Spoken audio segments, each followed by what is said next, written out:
اعوذ باللہ من الشیطان الرجیم بسم اللہ الرحمن الرحیم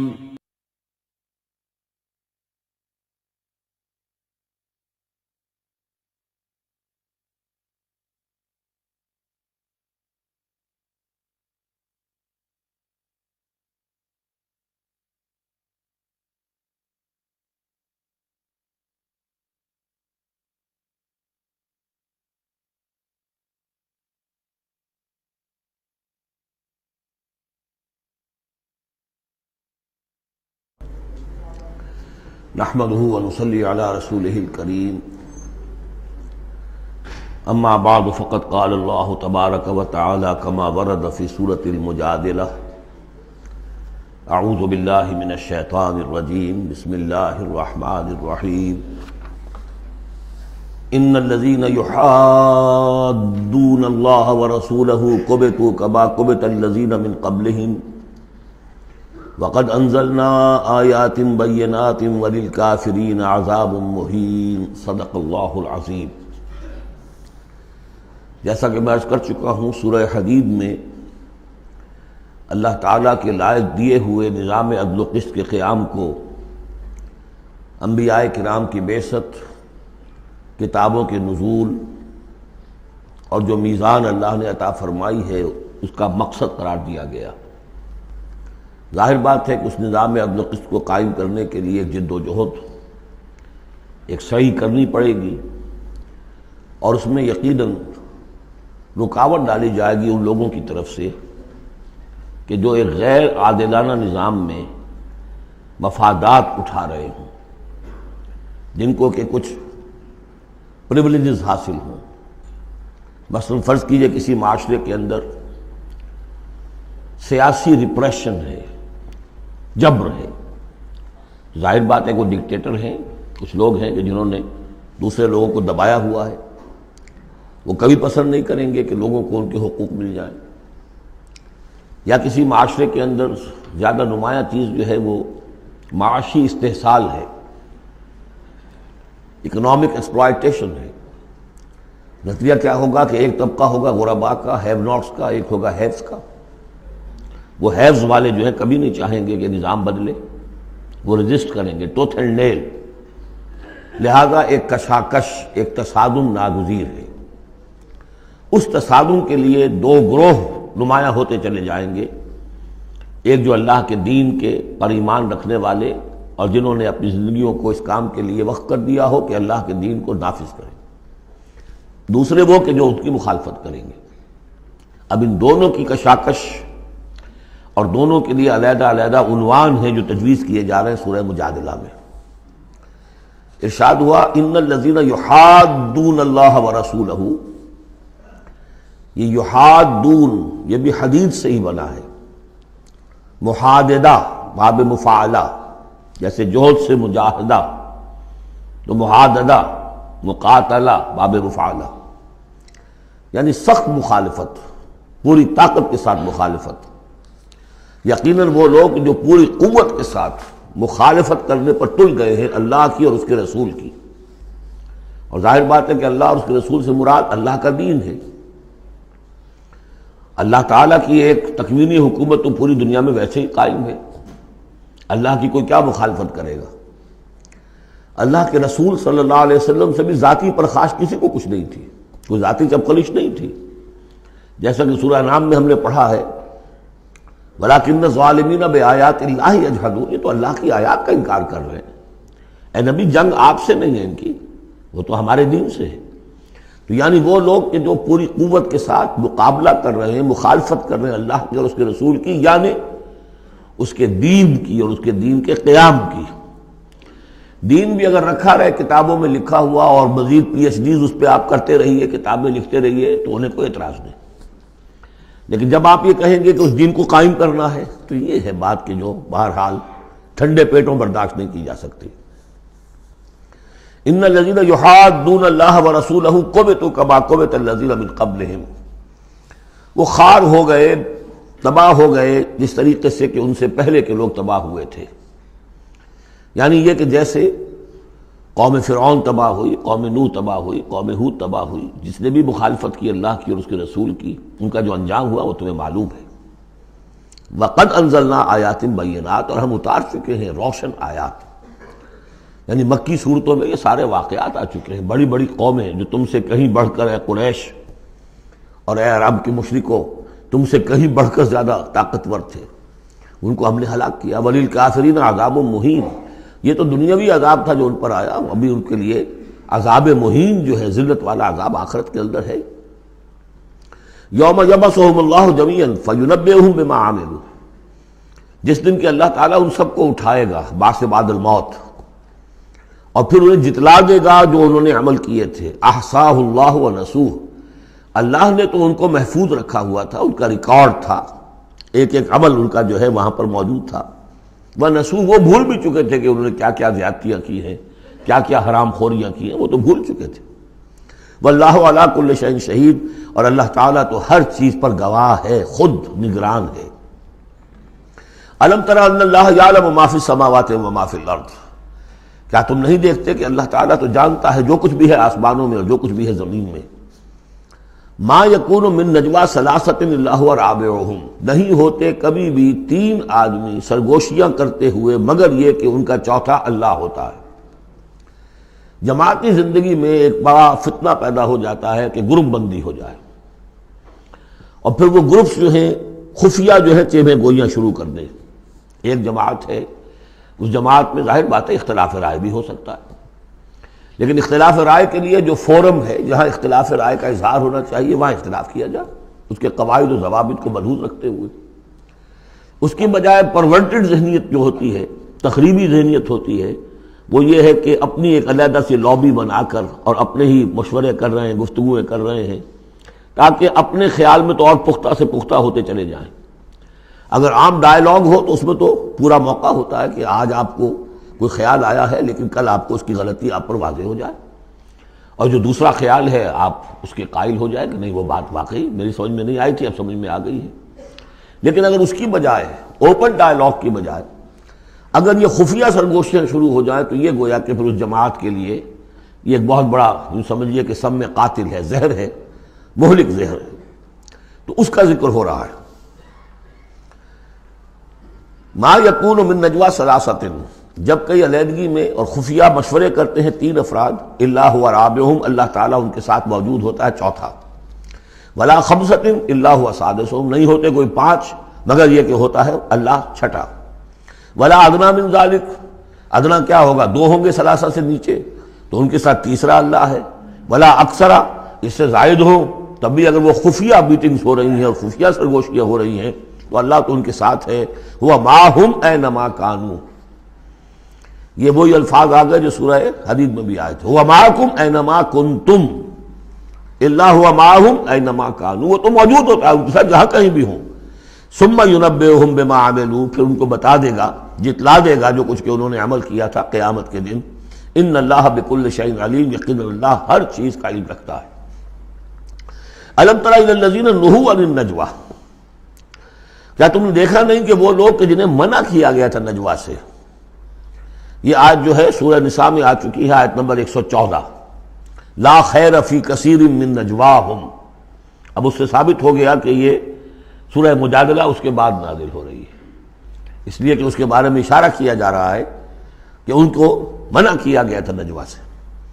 ثم یعودون لما نہوا عنہ، پھر بھی وہ اعادہ کر رہے ہیں، دوبارہ اسی شے کا ارتکاب کر رہے ہیں جس سے وہ روکے گئے تھے. یہ منافقین تھے کہ جو سرگوشیاں کرتے تھے، علیحدہ جا کر باتیں کرتے تھے، اسکیمیں بناتے تھے. کبھی وہ جن کے ساتھ ان کے دوستانہ تعلقات تھے یہود میں سے ان کے پاس جاتے تھے، کبھی آپس میں میٹنگیں کرتے تھے. وَيَتَنَاجَوْنَ بِالْإِثْمِ وَالْعُدْوَانِ وَمَعْصِيَةِ الرَّسُولِ، اور وہ جو سرگوشیاں کرتے ہیں وہ گناہ کے بعد کی کرتے ہیں، زیادتیوں کی کرتے ہیں، اور رسول کی معصیت، رسول کی نافرمانی. یہ سورہ نساء جب ہم پڑھ رہے تھے تو میں نے آپ سے عرض کیا تھا، یاد ہوگا کہ منافقین پر بہت شاخ گزرتا تھا کہ ہم رسول کی اطاعت کریں، ہم اللہ کو مانیں گے، اللہ کی کتاب میں جو بات آ جائے گی اس پہ عمل کریں گے، لیکن یہ کیا ضروری ہے، یہ تو ہماری طرح کے ایک انسان ہے. پھر ہم سورہ قتال میں دیکھ چکے ہیں کہ انہوں نے از خود ایک مہم جوئی شروع کر دی ہے. کیا ضرورت تھی یہ چھیڑ چھاڑ کیوں کی قریش کے ساتھ؟ کیوں جنگوں کا سلسلہ شروع کیا جس کے لیے کہ یہ مصیبت جو ہے بڑھتی چلی گئی؟ لہذا ان کے اوپر جو شاق گزر رہا تھا وہ تھا رسول کی اطاعت و معصیت الرسول، رسول کی نافرمانی. وَإِذَا جَاءُوكَ حَيَّوْكَ بِمَا لَمْ يُحَيِّكَ بِهِ اللَّهُ، اور جب وہ آپ کے پاس آتے ہیں تو آپ کو دعا وہ دیتے ہیں کہ جو اللہ نے آپ کو نہیں دی ہے. یہ ہم پڑھ چکے ہیں، سورہ نساء ہی میں یہ مضمون آیا تھا. تحیہ، عربوں کے ہاں سب سے بڑی دعا یہ تھی کہ حیاک اللہ، حیاتی ہوئے، اللہ تعالیٰ تمہاری زندگی دراز کرے، طویل کرے، اچھی زندگی دے. تو اس طرح کی بات ہے. لیکن وہ جب آتے تھے اس کے بعد اسلام میں اب جو گریٹنگز ہیں وہ السلام علیکم، لیکن وہ جب آتے تھے تو السلام علیکم جو السلام علیکم، سام کے معنی موت ہے. اے نبی آپ پر موت پڑے، اے مسلمانوں تم پر موت پڑے. لہذا وَإِذَا جَاءُوكَ حَيَّوْكَ بِمَا لَمْ يُحَيِّكَ بِهِ اللَّهُ وَيَقُولُونَ فِي أَنفُسِهِمْ. اب دیکھیے یہ نفسیاتی بات ہے. دل ہی دل میں وہ کہتے تھے پھر لولا يعذبنا الله بما نقول، اللہ ہمیں عذاب کیوں نہیں دے رہا ہمارے اس کہنے پر؟ اس کا کیا مطلب ہے؟ یہ رسول نہیں ہے. اگر رسول ہوتے تو ہماری اس گستاخی پر فوراً ہماری زبانیں کھینچ دیتا اللہ تعالیٰ.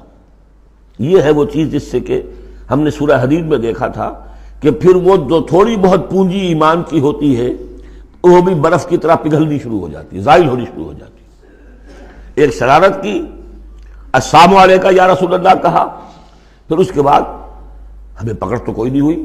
اس کا مطلب یہ اللہ کے رسول نہیں ہے. اللہ کے رسول ہوتے تو اللہ اپنے رسول کی یہ توہین اور یہ استہزاء کا بھی برداشت نہ کرتا. حسبہم جہنم، ان کے لیے تو اب جہنم ہی کافی ہے، موضوع ہے. یصلونہا، اس میں وہ داخل ہوں گے، فبئس المصیر، اور بہت برا ٹھکانہ ہے. یا ایھا الذین آمنوا اذا تناجیتم، اے اہل ایمان جب تمہیں کوئی سرگوشی کرنی ہو، علیحدہ جا کر بات کرنی ہو، فلا تتناجوا بالاسم والعدوان ومعصیۃ الرسول، تو دیکھو کسی گناہ کے کام کے لیے کوئی مشورہ ہو رہا ہے، اسکیم بن رہی ہے، کہیں کسی پر زیادتی کرنے کے لیے کوئی مشورہ کر رہا ہے خفیہ، یا رسول کی مخالفت، رسول کے احکام کی نافرمانی کی، یہ تمہاری سرگوشی کا موضوع نہیں ہونا چاہیے. وَتَنَاجَوْا بِالْبِرِّ وَالتَّقْوَىٰ، ہاں علیحدہ جا کر کسی کو کوئی بات سمجھانی ہے تو نیکی کی تلقین کرو، بھلائی کی تلقین کرو، صدقہ و خیرات کی تلقین کرو. وَاتَّقُوا اللَّهَ الَّذِي إِلَيْهِ تُحْشَرُونَ، اور دیکھو اس اللہ سے ڈرتے رہو، اس کا تقویٰ اختیار کرو جس کی طرف کہ تمہیں لازماً جمع کیا جائے گا. اِنَّمَا النَّجْوَىٰ مِنَ الشَّيْطَانِ، یہ نجوہ جو ہے یہ شیطانی عمل ہے، یہ شیطان کا کام ہے، یہ اس کی تحریک پر اور اسی کی طرف سے اس کے لیے تمہیں موٹیویشن ملتی ہے. لِيَحْزُنَ الَّذِينَ آمَنُوا، تاکہ اہل ایمان جو ہیں وہ رنجیدہ ہوں. ایک تو یہ کہ یہ ساری ان کی اسکیمیں جو ہوتی تھی وہ اسی لیے ہوتی تھی مسلمانوں کو نقصان پہنچائیں. ظاہر بات ہے کوئی نقصان پہنچے گا وقتی اور عارضی طور پر تو طبع بشری کی بنا پر کچھ نہ کچھ رنج اور افسوس تو ہوگا. اور ایک اس میں اور بات بھی نفسیاتی یہ ہے کہ فرض کیجئے کہ آپ نے دیکھا 3-4 آدمی ادھر خسر پسر کر رہے ہیں تو خواہ خواہ آپ کو خیال ہوتا ہے کہ یہ میرے بارے میں کوئی بات کر رہے ہیں، اور اس سے کہ آپ کی طبیعت پر ایک الٹا اثر ہوتا ہے. کبھی کبھی خاص طور پر ایسا بھی ہوتا ہے کہ آپ کی طرف کسی نے دیکھ بھی لیا مسکرا کے، اور یہ در حقیقت انہیں ستانے کے لیے، چڑھانے کے لیے. لِيَحْزُنَ الَّذِينَ آمَنُوا، تاکہ اہل ایمان جو ہے وہ حزن سے دو چار ہوں، دلگیر ہوں، دل گرفتہ ہوں. وَلَيْسَ بِضَارِّهِمْ شَيْئًا، حالانکہ یہ شیطان کوئی ضرر نہیں پہنچا سکتا انہیں کچھ بھی، إِلَّا بِإِذْنِ اللَّهِ، مگر اللہ کے اذن سے. اللہ کی طرف سے کوئی آزمائش آنی ہے تو آئے گی، کوئی روک نہیں سکتا، لیکن شیطان اپنے ارادے سے، اپنے اختیار سے کوئی ضرر نہیں پہنچا سکتا. وَعَلَى اللَّهِ فَلْيَتَوَكَّلِ الْمُؤْمِنُونَ، اور اہل ایمان کو توکل کرنا چاہیے صرف اللہ پر. اہل ایمان کا توکل اور بھروسہ یہ کچھ نہیں ہوگا ان کے کیے، تم اپنا فرض ادا کرو، اللہ تعالیٰ تمہارے ساتھ ہے. یا ایھا الذین آمنوا اذا قیل لکم تفصحوا فی المجالس فافصحوا یفصح اللہ لکم. یہ بھی ان منافقین کا طرز عمل تھا کہ مجالس میں جب حضور کی عام مجلس ہے تو اس میں 3-4 آدمی ذرا قریب ہو کر ایک گچھا سا بن کر بیٹھے ہوئے ہیں، اور جو یہ بات ہو رہی ہے حضور فرمائیں ساتھ ساتھ وہ فقرے بھی چست کرتے جا رہے ہیں. پھر یہ کہ وہ علیحدہ بیٹھتے تھے کہ ہمارے فقرے یہ سچے مسلمان نہ سن لے کہیں، تب تو پکڑ ہو جائے گی ہماری. تو گویا کہ ایک گچھا سا بن کر وہ بیٹھے ہوئے ہیں، بہت قریب قریب ہو کر، اپنا ایک علیحدہ سا حلقہ بنا کر. تو اس کے لیے اگر ان سے کہا جائے کہ کھل کر بیٹھو، اس طریقے سے یہ جگہ جگہ پر علیحدہ گروپ بنا کر نہ بیٹھو، کھل کر بیٹھو، معلوم ہو کہ ایک اجلاس ہے، ایک اجتماع ہو رہا ہے۔ فافصحوا، تو تم کھل کے بیٹھا کرو، اللہ تعالیٰ تمہارے لیے کشادگی پیدا کر دے گا۔ بڑی عمدہ انداز ہے نصیحت کا۔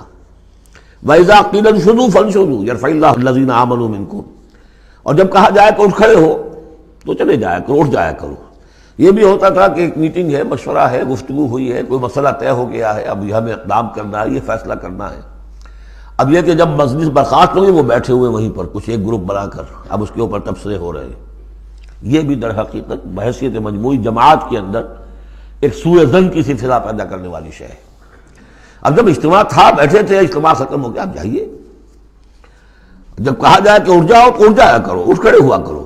یرفع اللہ الذین آمنوا منکم، اللہ تعالیٰ تم میں سے جو واقعی اہل ایمان ہے ان کے درجات بلند کرے گا۔ والذین اوتوا العلم درجات، اور جن کو اللہ تعالیٰ نے علم دیا ہے، حقیقی علم دیا ہے، ان کے درجات بلند کرے گا۔ واللہ بما تعملون خبیر، اور اللہ تعالیٰ جو کچھ تم کر رہے ہو اس سے باخبر ہے۔ یا ایھا الذین آمنوا اذا ناجیتم الرسول فقدموا بین یدی نجواکم صدقہ، اہل ایمان جب تم رسول سے کوئی تنہائی میں بات کرنا چاہو تو ذرا اپنی اس علیحدگی کی بات سے پہلے کچھ صدقہ دیا کرو۔ اب اس کا بھی پس منظر سمجھیے، یہ چیزیں سمجھ میں نہیں آ سکتی اگر جماعتی ایک شکل سامنے نہ ہو اور اس میں ایک جد و جہد کی شکل۔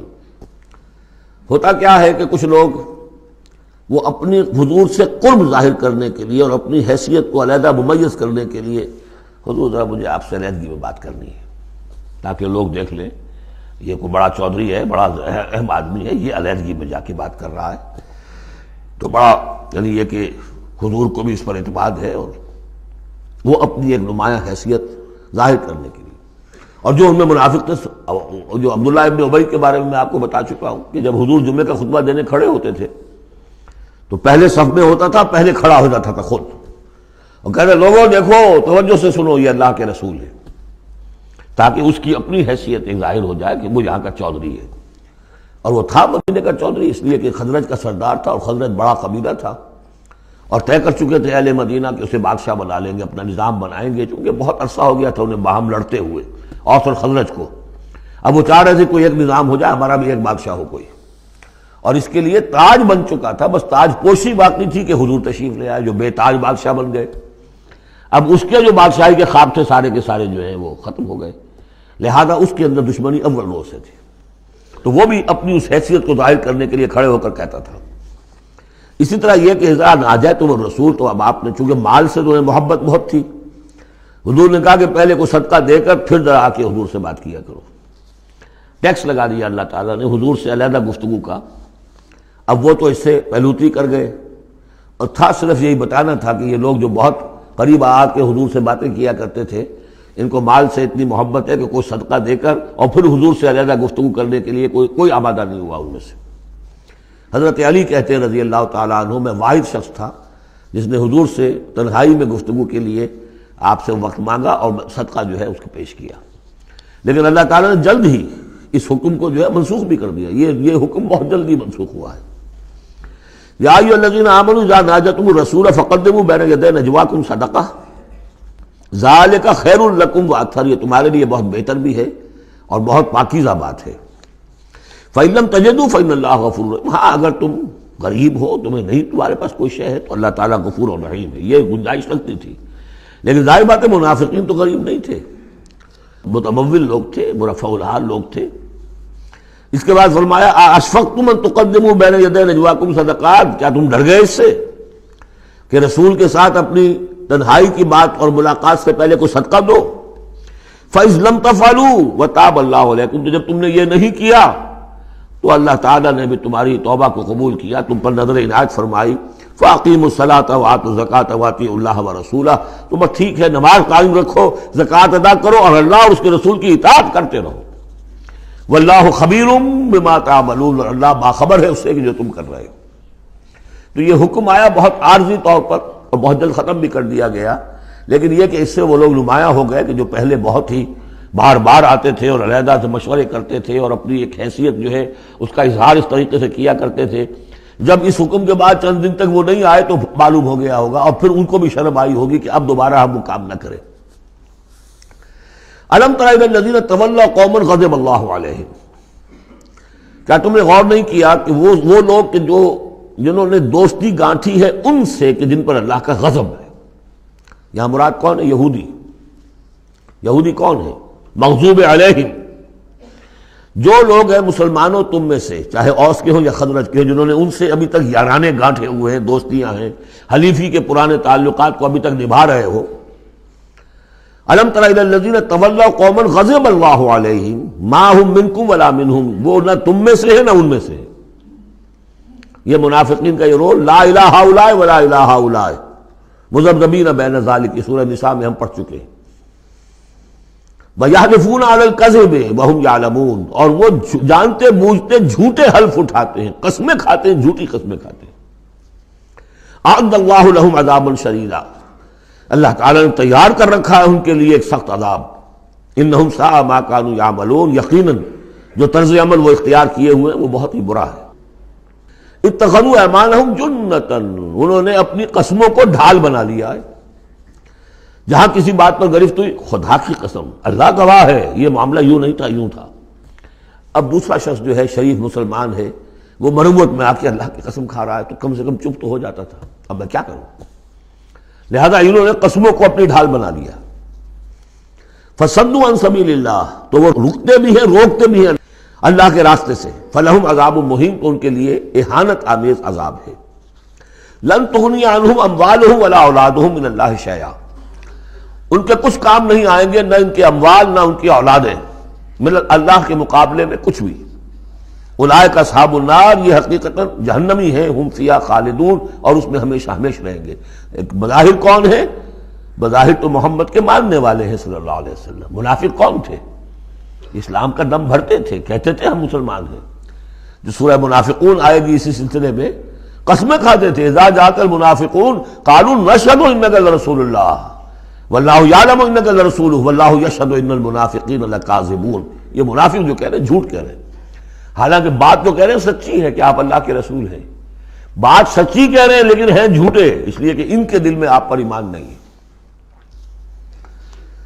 یوم یبعثہم اللہ جمیعا، جس دن کہ اللہ تعالیٰ ان سب کو اٹھائے گا، فیحلفون لہ کما یحلفون لکم، تو وہ اللہ کے سامنے بھی اسی طرح کی جھوٹی قسمیں کھائیں گے جیسے کہ آج تمہارے سامنے کھا رہے ہیں۔ یعنی یہ کہ ان کی عادت جھوٹی قسمیں کھانے کی اتنی پختہ ہو جائے گی کہ تمہارے سامنے جس طرح کی جھوٹی قسمیں کھاتے ہیں، ایسی جھوٹی قسمیں اللہ کے سامنے کھائیں گے، وہاں بھی جا کر یہ چوکنے والے نہیں ہیں۔ یحلفون لکم، جیسے تمہارے لیے قسمیں کھاتے ہیں، یحسبون انہم علی شیء، اور سمجھیں گے کہ ہم ہیں کسی نہ کسی بات پر، ہماری بھی کوئی حیثیت ہے، بہرحال ہم نے بھی کچھ نہ کچھ تو کام کیا تھا، ہم نے نمازیں پڑھی تھی، ہم نے روزے رکھے تھے، ہم نے آخر ایک وقت میں ہم اسلام قبول کیا تھا ہم نے۔ وَيَحْسَبُونَ أَنَّهُمْ عَلَىٰ شَيْءٍ أَلَا إِنَّهُمْ هُمُ الْكَاذِبُونَ، آگاہ ہو جاؤ کہ وہ حقیقت میں جھوٹے ہیں۔ استحوذ علیہم الشیطان، شیطان نے ان کو اپنے قابو میں کر لیا ہے، شیطان نے قابو پا لیا ہے ان پر۔ فَأَنْسَاهُمْ ذِكْرَ اللَّهِ، اور انہیں غافل کر دیا ہے، بھلا دیا ہے انہیں اللہ کی یاد۔ اولئک حزب الشیطان، جان لو کہ یہ ہے شیطان کی پارٹی۔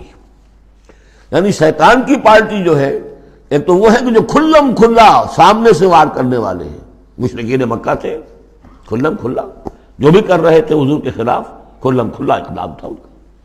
انہوں نے اپنی گردنیں کٹوائیں اپنے باطل معبودوں کے لیے، اپنے دین کے لیے، اپنے جو بھی ان کے توہمات تھے ان کے لیے۔ ایک یہ تھے یہودی، اور تیسرے تھے جو مسلمانوں کے اندر یہ ففتھ کالمسٹ عنصر جو تھا، کہ جو منافقین پر مشتمل تھا۔ ان کا اور معاملہ کھل کر آئے گا مزید اگلی صورت میں، سورہ حشر میں۔ یہ وہ لوگ ہیں جو مسلمانوں کے اندر ہوتے ہوئے حزب الشیطان کے اصل میں رکن تھے۔ اولئک حزب الشیطان الا ان حزب الشیطان هم الخاسرون، آگاہ ہو جاؤ کہ یہ شیطان کی پارٹی والے جو ہیں حقیقت میں یہی ہوں گے خسارے میں، یہی رہیں گے گھاٹے میں، یہی ہوں گے تباہ و برباد۔ اب یہ سائملٹینیس کنٹراسٹ ہے، جب حزب الشیطان کی یہ کارروائیاں اور ان کے یہ مختلف علامتیں بیان کر دی گئیں تو حزب اللہ کا ذکر ہو رہا ہے۔ ان الذین یحادون اللہ ورسولہ اولئک فی الاذلین، ابھی انہی کا ذکر جاری ہے۔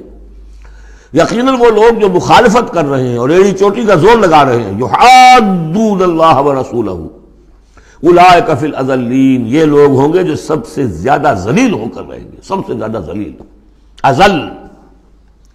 اور سمجھ لیجئے کہ یہی بات سورہ نساء میں ہے، ان المنافقین فی الدرک الاسفل من النار، یقیناً منافقین جو ہے وہ آگ کے سب سے نچلے طبقے میں ہوں گے۔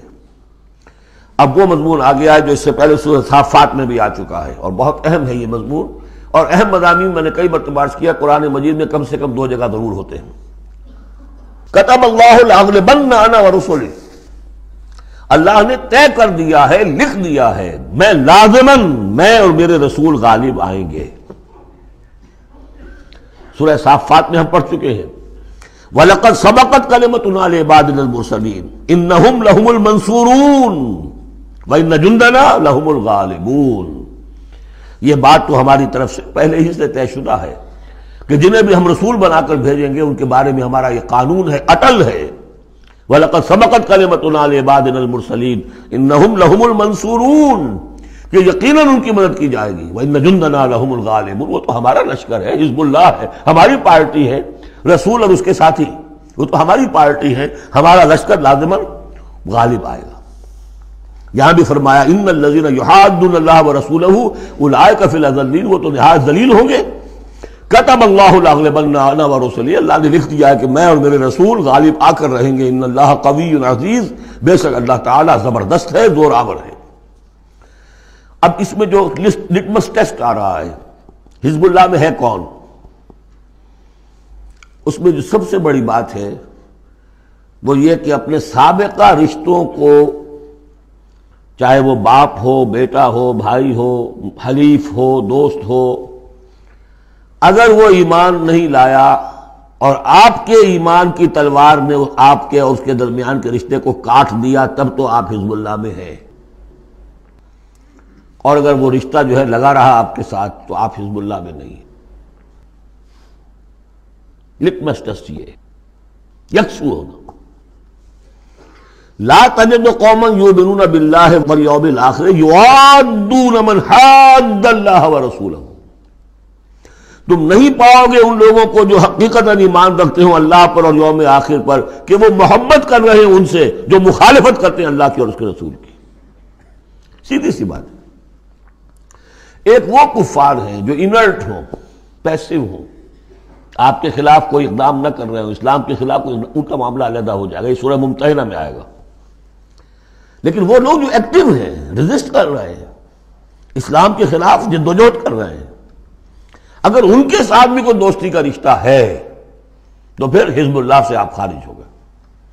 لا تجد قوما یؤمنون باللہ والیوم الآخر یوادون من حاد اللہ ورسولہ، نہیں پاؤ گے تم کسی بھی شخص کو جو ایمان رکھتا ہو اللہ پر اور یوم آخر پر کہ وہ محبت کی پینگیں بڑھا رہا ہو ان سے کہ جن کی مخالفت ہے اللہ سے اور اس کے رسول سے۔ وَلَوْ كَانُوا آبَاءَهُمْ، خواہ وہ ان کے باپ ہوں، او ابناہم یا ان کے بیٹے ہوں، او اخوانہم یا ان کے بھائی ہوں، او عشیرتہم یا ان کے رشتہ دار ہوں۔ اب وہی نوٹ کر لیجیے آیت سورہ توبہ کی آیت نمبر 24، قل ان کان آباؤکم وابناؤکم واخوانکم وازواجکم وعشیرتکم واموال اقترفتموها وتجارۃ تخشون کسادها ومساکن ترضونها احب الیکم من اللہ ورسولہ وجہاد فی سبیلہ۔ اللہ کی محبت کے تو آپ بڑے دعوے کر سکتے ہیں، رسول کی محبت کے، رسول کے عشق کے بڑے بڑے دعوے آپ کر سکتے ہیں، لمبے لمبے جلوس نکال سکتے ہیں، بڑی بڑی محفل بیعت منعقد کر سکتے ہیں، نعتوں کے اندر زمین آسمان کے کلابے ملا سکتے ہیں۔ اصل میں جو ٹیسٹ ہوگا کہ واقعتاً اللہ سے اور اس کے رسول سے محبت ہے یا نہیں ہے تو جہاد فی سبیلہ ہی سے ہوگا، وہ تو ٹھوس ہے۔ تو اگر وہ 8 چیزوں کی محبت ان 3 چیزوں کی محبت سے بڑھ گئی فتربصوا، تو جاؤ انتظار کرو، حتی یاتی اللہ بامرہ، یہاں تک کہ اللہ اپنا فیصلہ سنا دے۔ واللہ لا یہدی القوم الفاسقین، اللہ ایسے ناہنجاروں کو ہدایت نہیں دیتا۔ تقریباً اس کی ہم وزن آیت ہے یہ، لا تجد قوما یؤمنون باللہ والیوم الآخر یوادون من حاد اللہ ورسولہ ولو کانوا آباءہم او ابناءہم او اخوانہم او عشیرتہم۔ اولئک کتب فی قلوبہم الایمان وایدہم بروح منہ، یہ وہ لوگ ہیں جن کے دلوں میں اللہ نے ایمان لکھ دیا ہے۔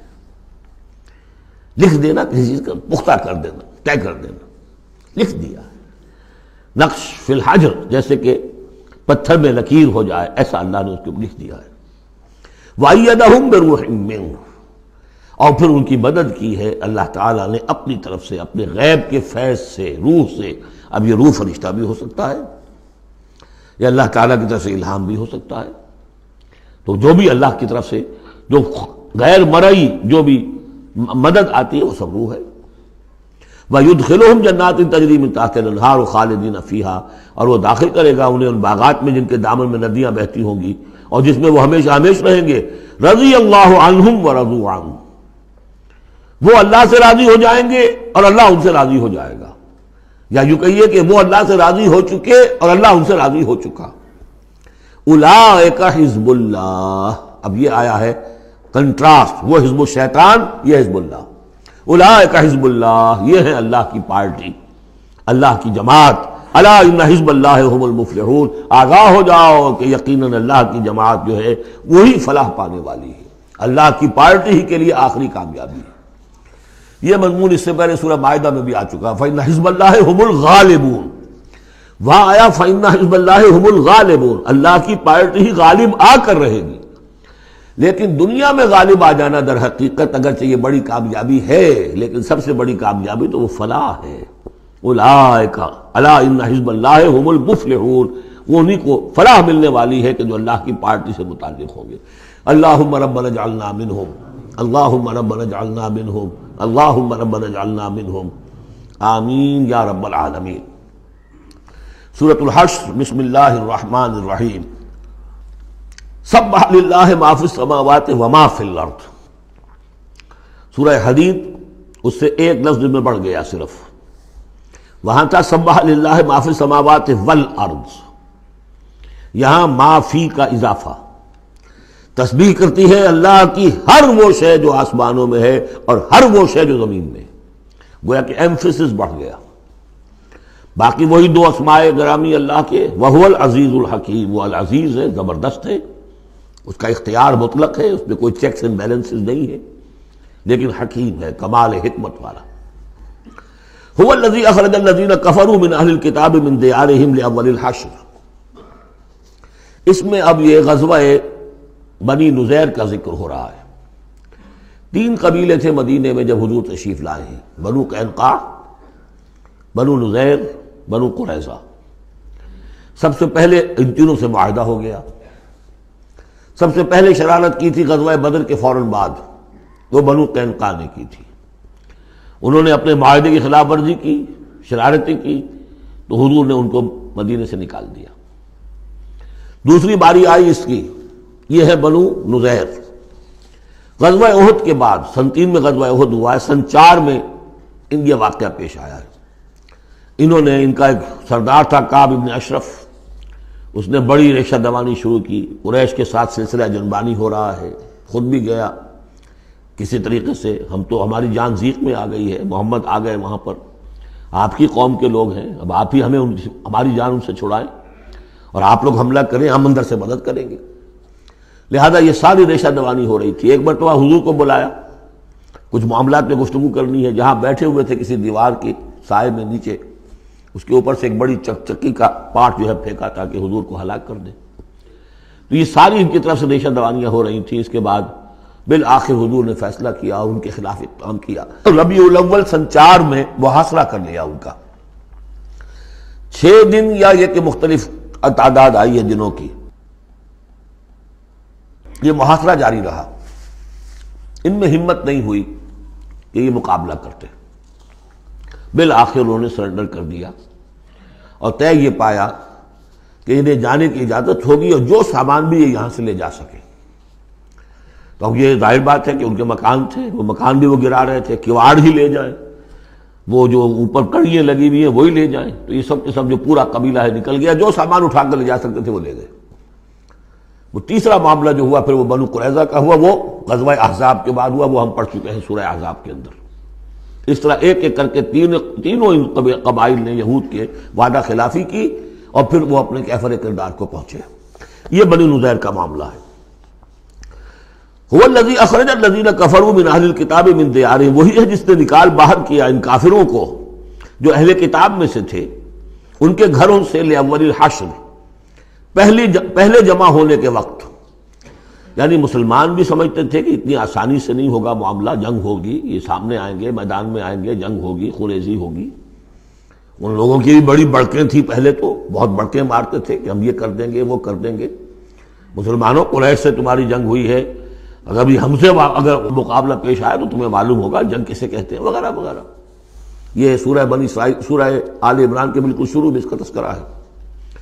لیکن یہ کہ اول الحشر، یا تو اس کا مطلب یہ ہے کہ پہلی ہی مرتبہ جمع ہوئے ہیں، مسلمانوں نے آ کے محاصرہ کیا اور یہ نکل آئے اور ہتھیار رکھ دیے، یا اس سے مراد یہ ہے کہ پہلی مرتبہ تو یہ یہاں سے اب نکالے جا رہے ہیں، پھر ایک وقت آئے گا کہ یہ خیبر سے بھی کھڑے جائیں گے. حضرت عمر کے زمانے میں تو جزیرہ نما عرب کو خالی کرا دیا گیا عیسائیوں سے اور یہودیوں سے. پھر ایک اور حشر ہونے والا ہے، وہ قیامت کا حشر ہے.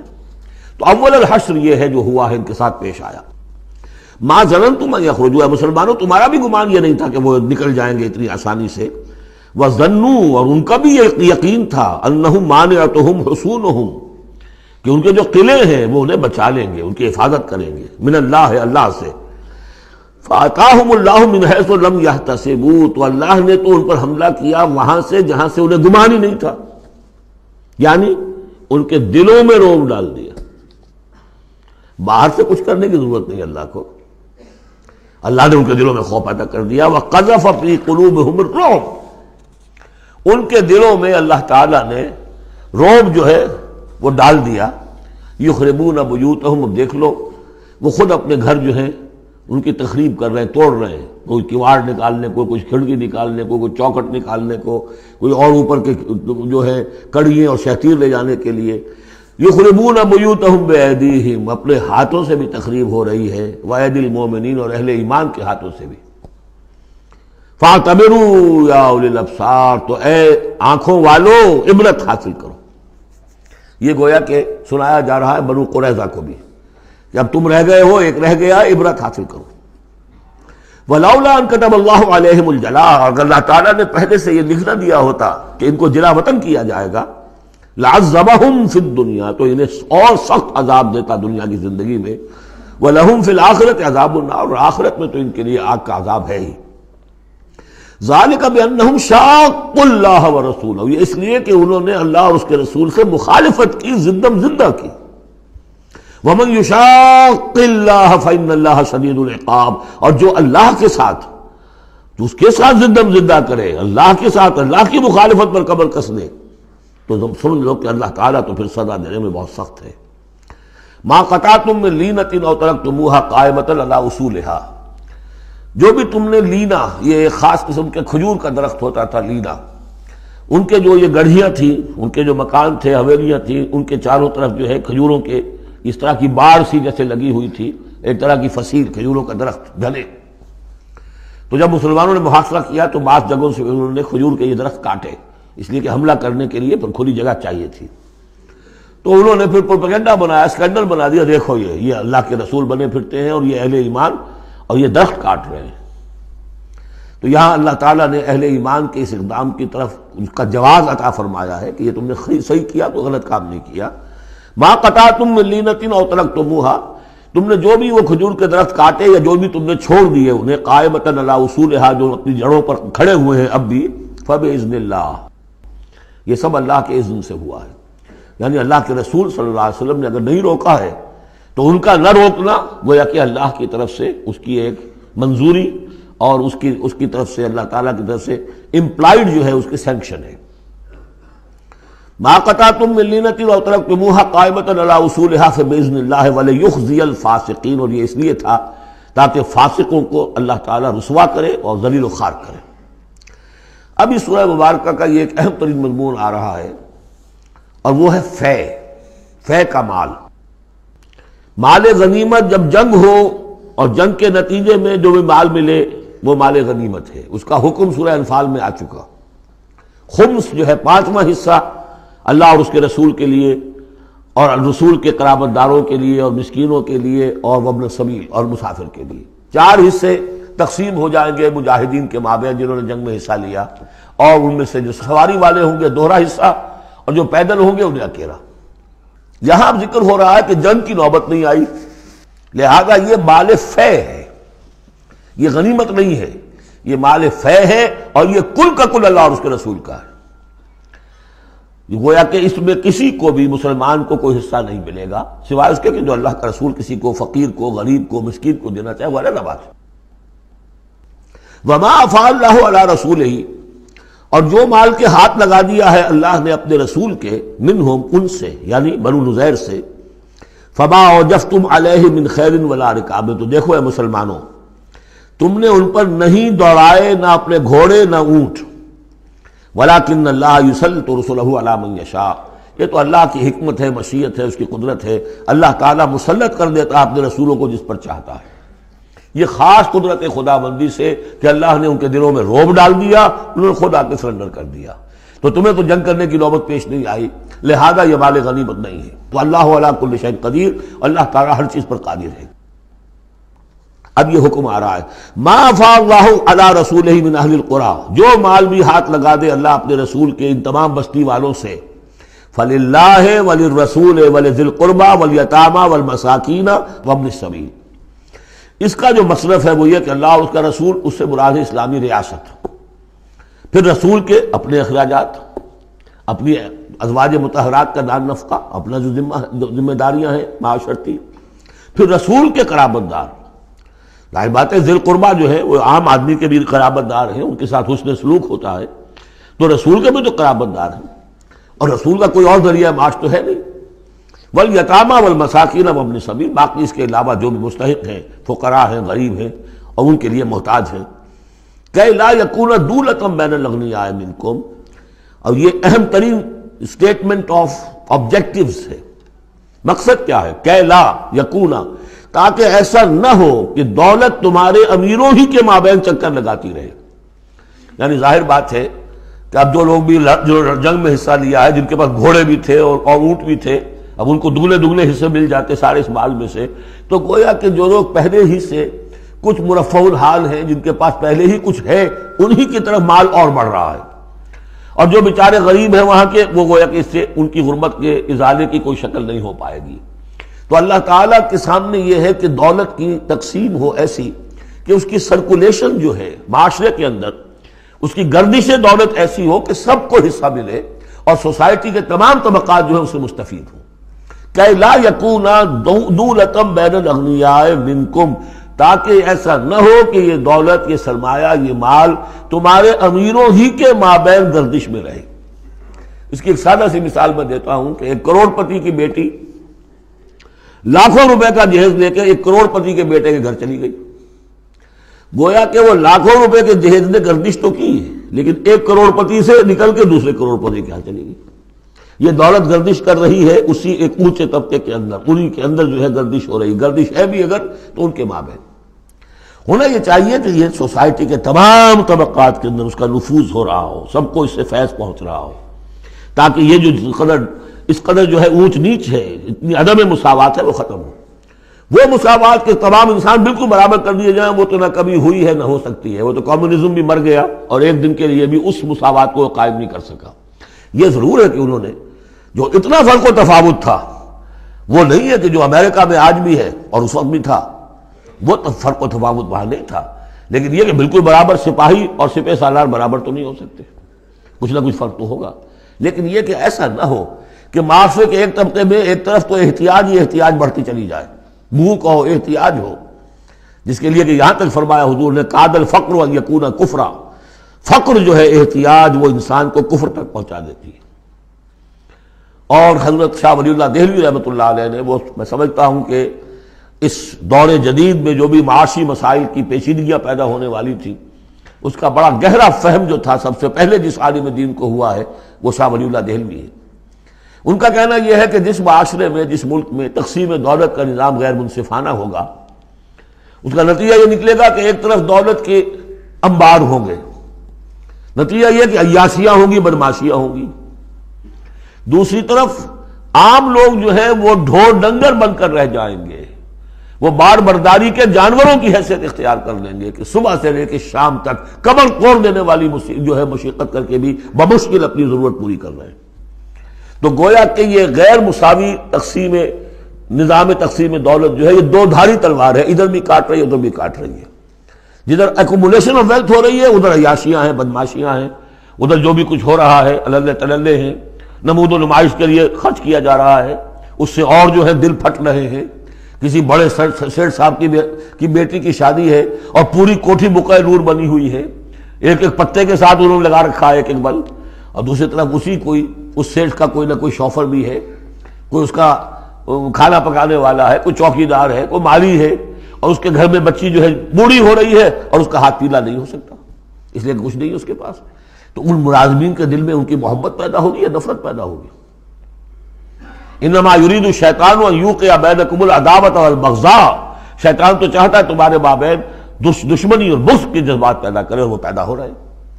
دوسری طرف فقر ہے، کاد الفقر ویکون کفرا، تو اس میں یہ ہے کہ ضرورت ہے کہ لا یکون دولۃ بین الاغنیاء منکم، نظام ایسا ہونا چاہیے کہ منصفانہ عادلانہ تقسیم ہو دولت کی، اور اس طرح سے مستقل طبقات بن کر نہ رہ جائے۔ وما آتاکم الرسول فخذوہ، اب ظاہر بات ہے کہ اس وقت فوری طور پر تو بڑا دھکا لگا ہوگا نا، اوس اور خزرج کے مسلمان جو تھے وہ جب آئے تھے محاصرہ کیا تھا، توقع انہیں یہ ہوگی کہ مال غنیمت میں سے ہمیں ملے گا، تو فوری طور پر یہ سمجھ لیں آخر انسان تھے، فرشتے تو نہیں تھے نا، تو انہیں یقیناً کوئی ایک دھکا سا لگا ہوگا، شوق پہنچا ہوگا، لہذا اب اس کے لیے جو بھی ایک ایمان کو ان کے جو ہے اپیل کیا جا رہا ہے، وما آتاکم الرسول فخذوہ، اور دیکھو جو رسول تمہیں دے دے وہ لے لو، وما نہاکم عنہ فانتہوا، اور جس چیز سے روک دے رک جاؤ، واتقوا اللہ، اللہ کا تقوی اختیار کرو، ان اللہ شدید العقاب، اللہ تعالیٰ سزا دینے میں بہت سخت ہے۔ للفقراء، اب بیان ہوا کہ جب یہ بیت المال میں چلا جائے گا تو رسول نے تو اپنے اوپر فقر لازم کیا ہوا ہے، رسول نے تو اپنی بیویوں کے نفقہ بڑھانے کی بجائے ایلا کر لیا تھا، سورہ احزاب میں ہم سب پڑھ آئے ہیں۔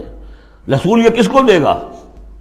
للفقراء المہاجرین الذین اخرجوا من دیارہم، وہ مہاجر جو تنگ دست ہیں، کہ جو نکال دیے گئے اپنے گھروں سے، اموالہم، اور اپنے اموال سے، انہیں سب کچھ چھوڑ کر آنا پڑا، یبتغون فضلا من اللہ ورضوانا، وہ تو اللہ کے فضل کے متلاشی ہیں، تلاش کر رہے ہیں، حاصل کرنا چاہتے ہیں اللہ کا فضل اور اس کی رضا، وینصرون اللہ ورسولہ، اور وہ اللہ اس کے رسول کی مدد کر رہے ہیں، وَلِيَعْلَمَ اللَّهُ مَنْ يَنْصُرُهُ وَرُسُلَهُ بِالْغَيْبِ، یہ ہم پڑھ چکے ہیں۔ اللہ دیکھنا چاہتا ہے کون ہے وہ جو اللہ کی مدد کرتے ہیں اور اللہ کے رسول کی مدد کرتے ہیں غیب میں ہونے کے باوجود۔ تو یہ لوگ جو ہیں جان ہتھیلیوں پر رکھ کر آ گئے، مکے کو انہوں نے چھوڑ دیا، اپنے گھر بار وہاں چھوڑے ہوئے ہیں، اپنے بال بچوں کو چھوڑا ہوا ہے، تو ان کے لیے کوئی چیز نہیں ہے، تو اب اس میں سے مال فے میں سے ان کا حصہ ہوگا۔ للفقراء المہاجرین الذین اخرجوا من دیارہم واموالہم ویبتغون فضلا من اللہ ورضوانا وینصرون اللہ ورسولہ اولئک هم الصادقون، یقیناً وہ لوگ سچے ہیں، انہوں نے اپنا سچا ہونا ثابت کر دیا، صادق الایمان ہونے کا ثبوت دے دیا۔ والذین تبوؤا الدار والایمان من قبلہم، اور جو لوگ گھروں میں آباد تھے اور جن کو پاس ایمان بھی تھا ان سے پہلے، یعنی ان کے آنے سے پہلے، یعنی انصار مدینے میں جو پہلے سے آباد تھے اور ان کے دلوں میں بھی ایمان پیدا ہو چکا تھا، وہ جب یہ مہاجرین آئے ہیں تو ان کا طرز عمل کیا تھا؟ جن کے دلوں میں ایمان تھا، یحبون من ہاجر الیہم، انہوں نے قطعاً گراں نہیں محسوس کیا کہ یہ ہجرت کر کے لوگ آ گئے ہیں، ہماری معیشت پر بوجھ بن جائیں گے، ہمارے لیے جو ہے یہ آبادی جو ہے اتنی بڑی اور بڑھ رہی ہے، ان کے پاس کوئی دولت نہیں ہے، سرمایہ نہیں ہے، کوئی انویسٹمنٹ نہیں کر سکتے، تو بجائے اس کے کہ وہ یہ محسوس کریں کہ ہمارے اوپر تو یہ بہت بڑا بوجھ آ گیا، یحبون من ہاجر الیہم، وہ تو محبت کرتے ہیں ان سے جنہوں نے ہجرت کی ہے، ان کی طرف آئے ہیں ان کے ہاں، ولا یجدون فی صدورہم حاجۃ مما اوتوا، اور وہ نہیں پاتے اپنے سینوں کے اندر کوئی بھی حاجت، کوئی تنگی اس چیز پر کہ جو انہیں دی جا رہی ہے، کہ انہیں کیوں دیا جا رہا ہے، نہیں ہوگا، اس لیے کہ ان کے دلوں میں ایمان ہے، اللہ تعالیٰ نے ان کو ایمان کی دولت سے بہرہور کیا ہے۔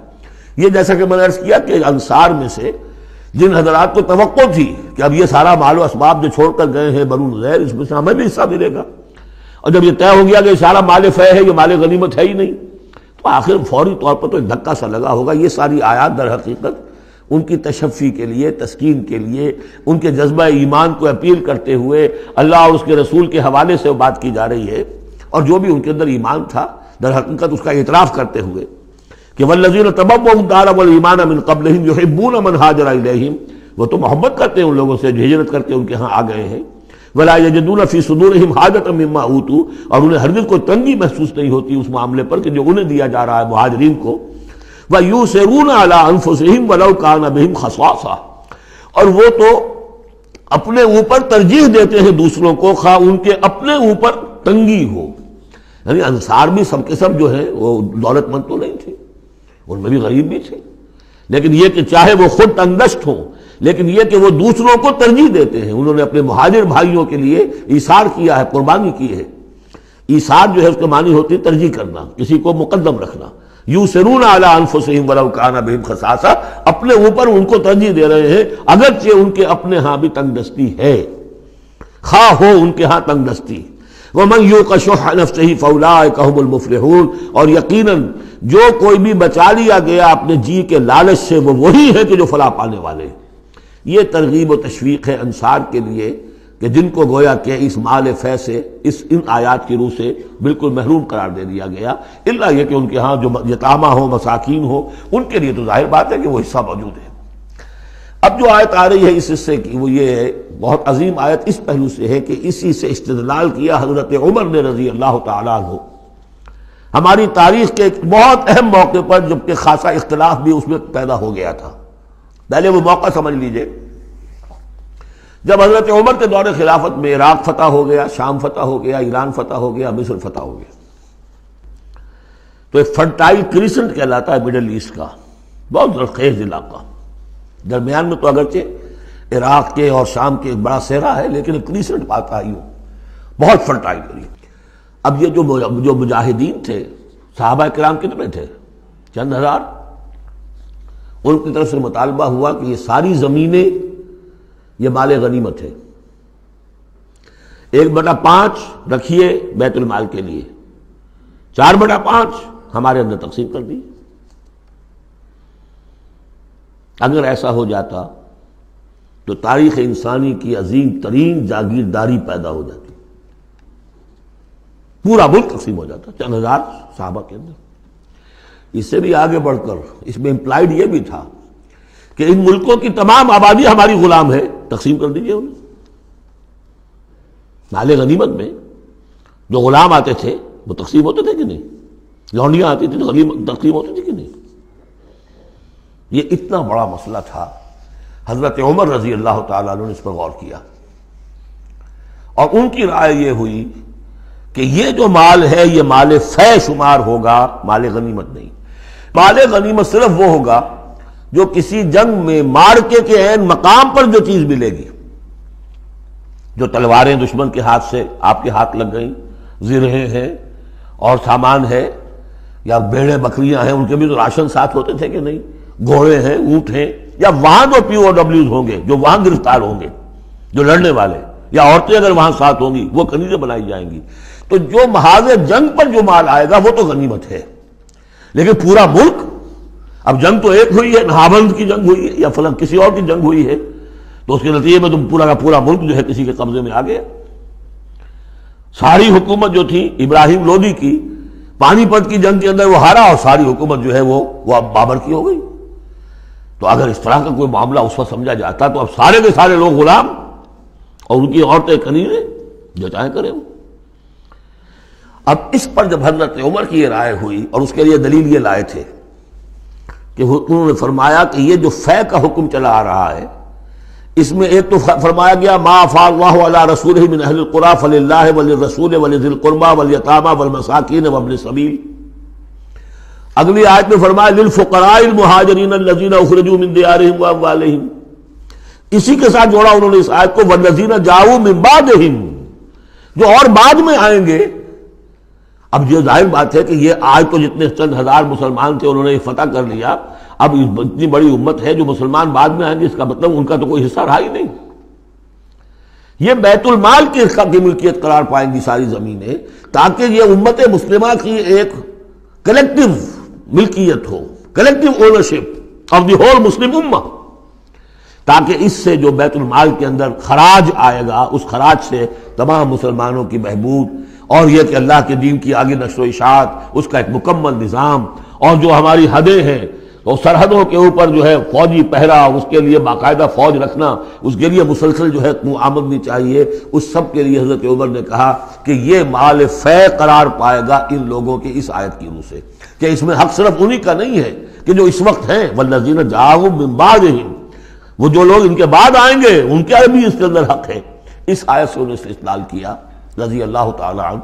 اور یہ بھی میں آپ کو بتا دوں کہ صحابہ میں سے بڑے اہم صحابہ نے حضرت عمر سے اختلاف کیا، ان کا نہیں یہ مال غنیمت ہے تقسیم کیجیے۔